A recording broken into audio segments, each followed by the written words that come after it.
Salut à tous, bienvenue sur la chaîne YouTube Mademoiselle Juridique qui essaye de rendre le droit aussi clair qu'un contrat bien rédigé. Aujourd'hui, on va parler d'un sujet qui concerne tout le monde. Que vous soyez entrepreneur, que vous soyez locataire ou que vous soyez salarié, vous devez vous demander certainement que peuvent devenir vos contrats en temps de crise dans un pays. Bon, vous savez que je suis au Cameroun, donc on va parler du cas camerounais. Comme on le sait déjà, le contrat est la loi des parties. Donc, lorsque tu signes, tu t'engages à fournir ce que tu as lu dans le contrat ou ce que tu as accepté dans le contrat. Mais il peut t'arriver qu'une crise t'empêche de remplir tes obligations. Dans ce cas, que fait le droit? Est-ce que le droit vous protège, nous protège? Alors, oui, mais pas exactement. Les crises sont nombreuses. Il peut y avoir une crise économique, politique, sécuritaire ou sanitaire. Comme nous l'avons vécu il y a quelques années, la crise du Covid-19. Vous avez vu tout ce qui a pu se passer et comment le pays, voire le monde, fonctionnait carrément au ralenti. Exactement. Commençons avec la force majeure. Il peut arriver effectivement que lors de ton contrat, il y a une crise majeure qui intervient dans ton pays. Il y a là une force majeure simplement parce que tu seras dans l'impossibilité de remplir les obligations du contrat en question.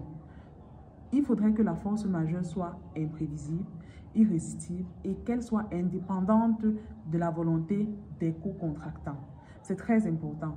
Lorsque cette force majeure est établie, parce que oui, il ne suffit pas simplement de dire qu'il y a force majeure, il faut le prouver. Il ne faudrait pas que l'exécution de votre contrat devienne juste difficile et que vous dites que c'est la force majeure. Non, ce n'est pas le cas. Les co-contractants ne remplissent pas leurs obligations sur cette base-là et aucun des co-contractants ne pourra réclamer à l'autre certaines indemnités pour non-exécution du contrat. Il peut aussi arriver qu'à cause d'une crise, il y ait déséquilibre dans un contrat. Par exemple, vous êtes dans la vente et l'achat. Et lorsque la crise survient, les achats que vous faites reviennent exagérément plus chers. Du coup, vous perdez dans le contrat que vous avez au départ signé. Là, c'est déjà un déséquilibre. On appelle ça la théorie de l'imprévision. Bon, on appelle ça l'imprévision et ça entre dans la théorie de l'imprévision.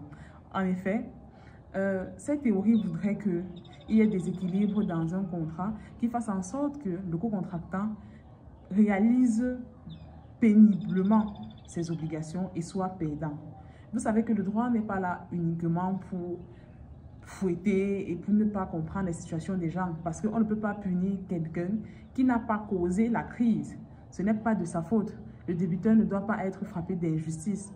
Alors avec la théorie de l'imprévision, il est tout à fait possible de rééquilibrer le contrat entre les co-contractants afin que chaque partie puisse gagner. Il peut aussi arriver, par exemple, qu'après avoir signé le contrat, lorsque la crise survient, vous n'ayez plus accès à certaines zones où vos obligations doivent être remplies. Par exemple, lors d'une crise sécuritaire. Ce que vous devez savoir, c'est qu'il faut prévenir votre co-contractant de cet élément. Il ne suffit pas que la crise intervienne et que vous restez dans votre coin. Non. Il faudrait prévenir par écrit. On dit généralement par toute communication laissant trace écrite. Parce que la parole s'envole, mais les écrits ne restent. Il est donc important pour vous de prévoir toujours dans vos contrats une clause de force majeure ou d'imprévision. C'est comme une ceinture de sécurité juridique. On n'aime pas tout le temps l'utiliser, mais lorsque ça arrive, lorsque la crise arrive, on est bien content de l'avoir précisé à l'intérieur parce qu'elle va nous sauver la mise, mais à un niveau, vous n'imaginez même pas. Nous, on se dit à très bientôt pour une nouvelle vidéo.